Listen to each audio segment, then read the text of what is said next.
प्रश्न लेते हैं। कोरोना काल एक संकट से कम नहीं है, इस संकट का समाधान कैसे करें? बहुत सही बात है। कोरोना काल तो संकट है। देखिए, जीवन में संकट तो किसी पर भी आ सकता है। जब भी कोई विपरीत परिस्थितियां आती हैं, हम दिक्कत में होते हैं, पहले उस पर विचार करते हैं हमारे प्रति लोगों का व्यवहार कैसा होता है। जब हम संकट में आते हैं, विपरीत परिस्थिति में होते हैं, तो हमारे प्रति लोगों का व्यवहार कैसा होता है? देखे हैं, 4 तरह का होता है। सहानुभूति कोई देगा आपको, कोई सलाह देगा, कोई सहयोग करेगा, कोई आलोचना भी करेगा।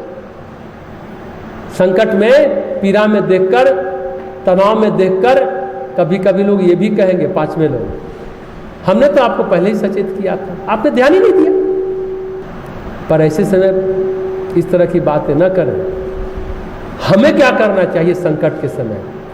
भगवान पर भरोसा और इंद्रियों पर नियंत्रण।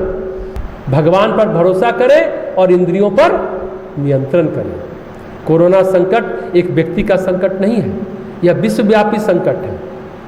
इस विश्वव्यापी संकट के समय भगवान पर भरोसा ही आपकी इम्यूनिटी को बढ़ाएगा, आपके प्रतिरोधक क्षमता को बढ़ाएगा, आपकी जीवनी शक्ति को बढ़ाएगा। अगर आपने इंद्रियों पर नियंत्रण नहीं रखा तो क्या होगा? जीवनी शक्ति कमजोर होती चली जाएगी। 6 महीने के आसपास हो गया ना कोरोना महामारी के। अब क्या हो गया?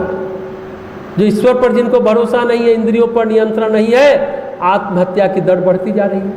बहुत चिंता की बात है। रिसर्च में पाया गया, अभी कुछ लोग हैं ऐसे जो रिसर्च भी कर रहे हैं कि ऐसे व्यक्ति ही आत्महत्या कर रहे हैं जिनका भगवान पर विश्वास अडिग नहीं था और जिनको इंद्रियों पर नियंत्रण नहीं था, उनसे नियंत्रण हो ही नहीं पा रहा था।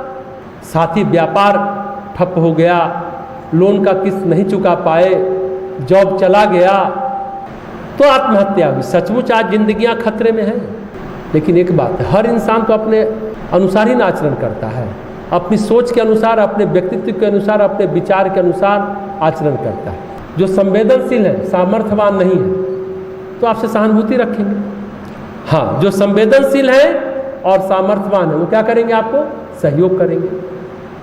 जो संवेदनशील नहीं है तो क्या करेंगे? आपकी आलोचना करेंगे। जिसको कह सकते कम संवेदना होगी या कम भाव होगा, वो आपको सलाह देंगे। ये भी हो सकता है, लेकिन मूल बात है संवेदना। ईश्वर पर विश्वास प्रगाढ़ है तो प्रार्थना करता है और उससे ईश्वरीय सहायता की झलक मिलती है और ईश्वरीय सहायता भी फाइनली मिल जाती है।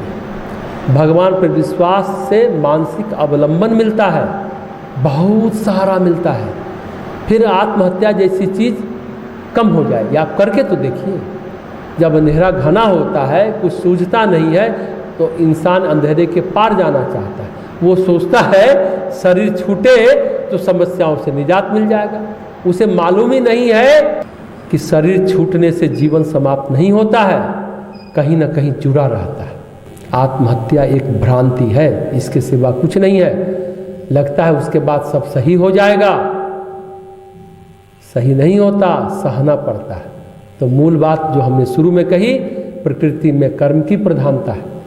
जो गलत कर्म का परिणाम हुआ है, जो उभरा है अभी, उसे काटने की विधियां सोचनी चाहिए, सामाजिक, शारीरिक, मानसिक और आध्यात्मिक। सच यही है, इंद्रियों पर नियंत्रण अंधेरे को काटने में सहयोग करता है।